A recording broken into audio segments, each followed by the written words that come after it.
Hello mga kauwi, magandang araw sa inyo. So pasensya na kung medyo natagalan akong mag-content at mag-upload dito sa YouTube kasi meron kasi nangyari sa akin during nung pagpasok ko sa opisina. So makikita nyo sa video na galing ako ng Santa Rosa. So pa-exit na ako niyan, papasok na ng SLEX. So, hindi ko kasi inakala na mangyayari sa akin to noong araw na yan. So, medyo na-trauma ako, mga kauri. Kaya medyo natagalan akong mag-vlog ulit. Kasi napaisip ako, nag-internalize ako sa nangyari, no?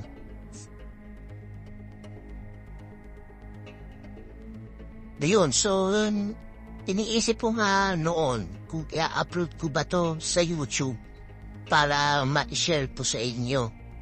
At para rin maging aware tayo na maging alis to talaga sa kalsada.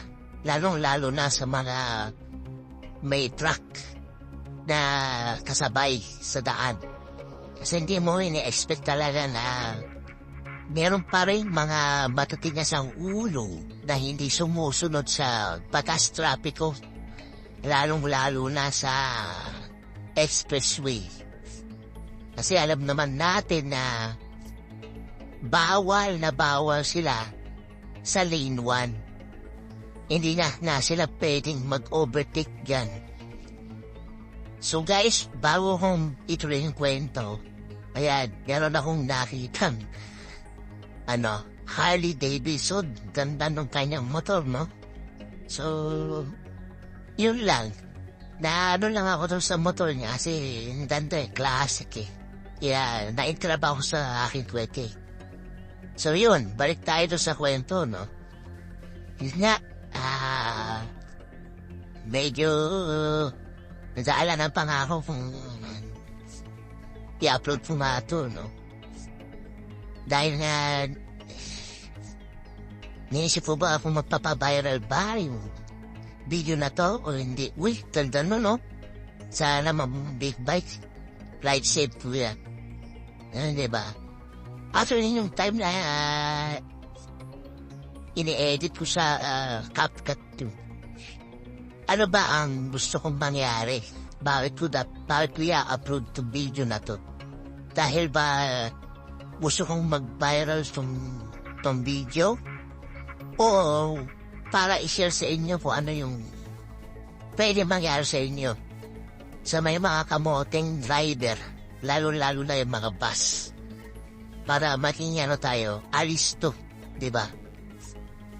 So, tayo na mag-decide, mag-judge, ano ba ang purpose para ito in-upload to.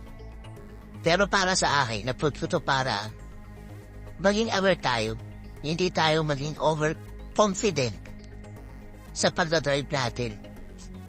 Kasi alam naman natin na pag ikaw ay nasa tamang lane, safe ka, di ba?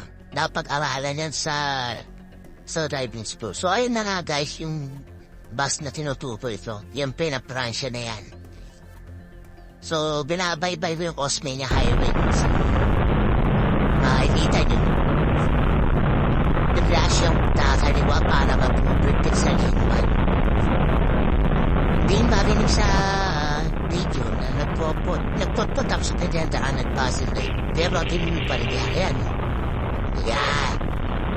Sinagulat siya. Pati ako nagulat. Umiti pa siya. Hindi ko pa alam kung nagalit ba siya o nagpapapasensya.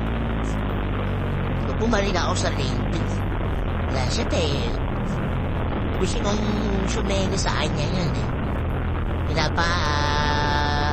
Ano ko sa kanya. Gunahin. Pero hindi eh. Parang galit pa siya na nagtumotot pa. So yung time na yan, medyo nakakasunod na ako sa kanya.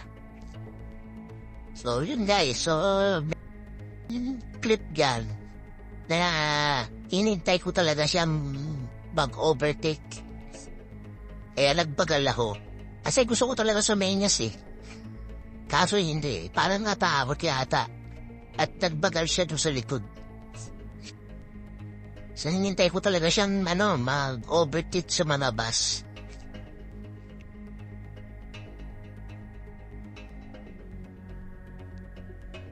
So yun guys, medyo delikado yung nangyari sa akin. Kaya medyo na-trauma ako, kaya mga last few days talaga, pag meron ng dumadaan na bus, talagang nilalagpas ako na kaagad or talagang todo put-put na ako tsaka passing light. At iba kasi yung aba ko, ala ko, oras ko na. Imagine ninyo kung nakabit ko yung manibela ko sa kaliwa, sasabit ako sa railing kung nagpanik ako. Buti ka mo hindi ako nagpanik. Diba? Ayan, so hinihintay ko siya dyan. Nasa likod na siya eh. Nakikita ko siya sa side mirror pero ayaw magpalpaso. So, yun. Dito ko siya nakita ko nag-overtake kasi papunta na siya doon sa toll gate. So, hindi ako kumanan sa usual na exit ko. Sinundan ko siya. So, hindi ko sure kung ano ba ang gusto kong gawin. Kung after ng toll gate, haharangin ko siya or bago siya pumasok ng toll gate, kukonfrontahin ko ba siya? Pero nung time na yan, naisip ko, wag na lang kasi kawawa din naman magiging mga pasahero niya. Baka may mga importanteng mga lakad, madelay pa. So, yun guys, hindi ko na talaga siya kinumpron. Medyo ako na subside na yung aking dalit dyan. Gayaan ko na lang siyang bauna at hindi ko na siya binaba para kausapin yung driver. Bahala na ang Diyos sa kanya tsaka yung Penang-Francia Tour and Travel. Pumari naman nila tong video na to. Sana sabihan nila yung mga driver nila na huwag kayong mag-overtake sa lane 1. Hindi naman sila dapat pumapasok doon. Tinignan ko pa nga siya eh. Hindi ko na mukha kasi meron ako nun.